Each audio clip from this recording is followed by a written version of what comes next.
Hello comrades, this is Shetty here, and today I am going to be doing a review of Wonder Woman 1984, so without further ado, let's get right into it.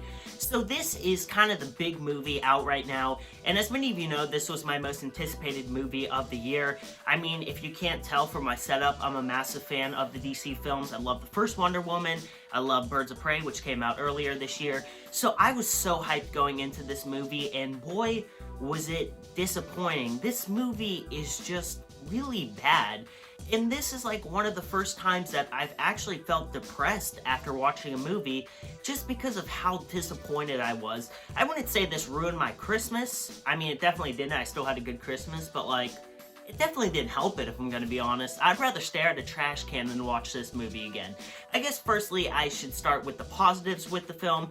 So firstly, I think the cast is pretty good. Gal Gadot, as always, gives a really good performance as Wonder Woman, and I can't really imagine anyone else as the role. I think she's great in this, and I think this is probably her best performance as the character, which really sucks because overall this film is pretty bad. I think Chris Pine is also really good as Steve Trevor. I do have some problems with his character overall and the way they brought him back, but I'll touch on that more in the negative section. But I think overall he's really good in this film, and I think him and Gal Gadot have really good chemistry. As well as that, Pedro Pascal was pretty good as Maxwell Lord, although I don't love his character. And Kristen Wiig actually surprised me. She was also really good as Cheetah. And I do think the action in the film is decent, but that's about it for the positives, which leads me into the negatives, and one of that involves the lack of action. I mean, there's really only 4 action scenes throughout this whole movie. The first one takes place in the mall around the beginning of the film, and if I'm gonna be honest, it completely sucks. I do think the second action scene, which takes place on a highway, and the third action scene, which is in the White House, I think both of those are done pretty well, and there's some good choreography. But the final action scene of this movie, well, not as bad as the first one, it's pretty underwhelming to say the least, and that's not helped, by some really bad special effects. Speaking of the CGI, it's terrible in this movie, which is really surprising because, you know, this film has been in production, well, it's been finished for almost 2 years. Like you guys know, it was originally supposed to come out back in 2019, so I think by now they would have really polished the CGI and had it been looking as good as possible. Also, tonally, I'm not super into this.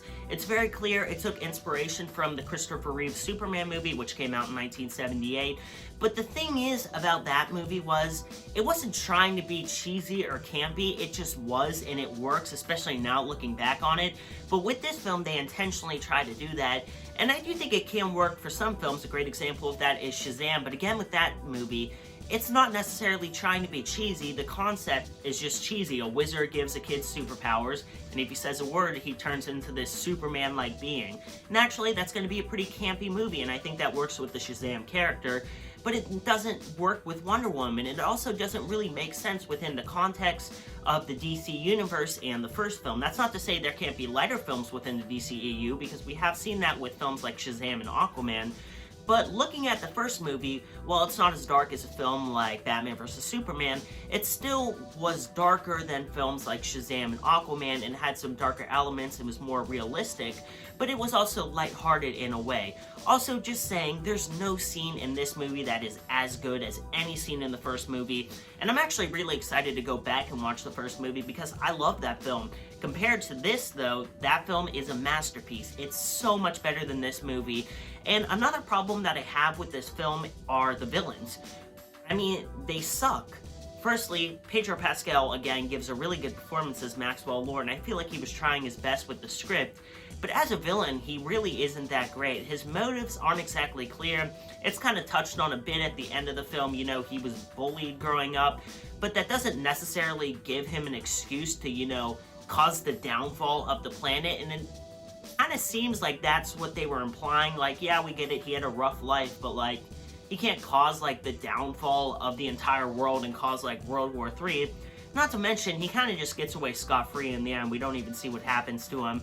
And I thought, again, Kristen Wiig was pretty good as Cheetah, but the character necessarily didn't feel like she needed to be in the film. I feel like the whole reason why she was there is so Wonder Woman could have someone that she could actually fight, because Maxwell Lord isn't necessarily a physical threat to Wonder Woman, although he could have easily given himself some type of power so he could fight Wonder Woman. But I thought Cheetah was pretty good, but the CGI for her is terrible, and her motives, again, aren't exactly clear. She starts out as this very nerdy person who really no one notices, and then whenever she gets the stone, she wishes to be powerful, and she is, and everyone's noticing her now. But then all of a sudden, she just turns bad, which doesn't necessarily make sense. I think an arc like that, while super cliche, could definitely work, but there has to be a motive that drives her to turn bad. Yes, she has these powers, she's getting everything she ever wanted. Why all of a sudden would she just start like straight up killing people in the White House? It doesn't make sense, and the motives aren't exactly clear on that. And my main problem with this film is most definitely the story.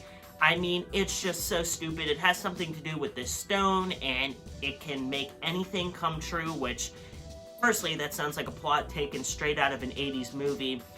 And it just doesn't work. It doesn't feel like a good enough story for this film. I would have rather seen, personally, Wonder Woman in World War II. I do know we saw Wonder Woman in World War I in the first movie, but I think World War II is far more interesting than World War I, and I feel like that would have made for a really cool film. Or they could have done a really cool 80s spy film, you know, with the whole Cold War stuff going on in the 80s. They could have done a really interesting thing like that, but instead they chose the stupidest story ever, and it simply just doesn't work at all. But guys, overall, I was super disappointed by Wonder Woman 1984. This was my most anticipated movie of the year, and I'm really sad because this was just really bad. I do think there is still hope for DC though, because we have some upcoming films like the Snyder Cut and the new Batman, which look awesome. But this was just not it at all, and I'm hoping DC tries to take things in a new direction, especially regarding the Wonder Woman character. And guys, I'm going to give Wonder Woman 1984 a 6 out of 10. If you did enjoy this video, as always, make sure to drop a like and comment down below your thoughts on the film if you have seen it. Anyways, hopefully you guys did enjoy this, like I said, and you can go get yourself some merch at shop.spreadshirt.com/Sheddy. Anyways, I'll see you guys soon with a brand new video. This is Sheddy signing off. Peace out.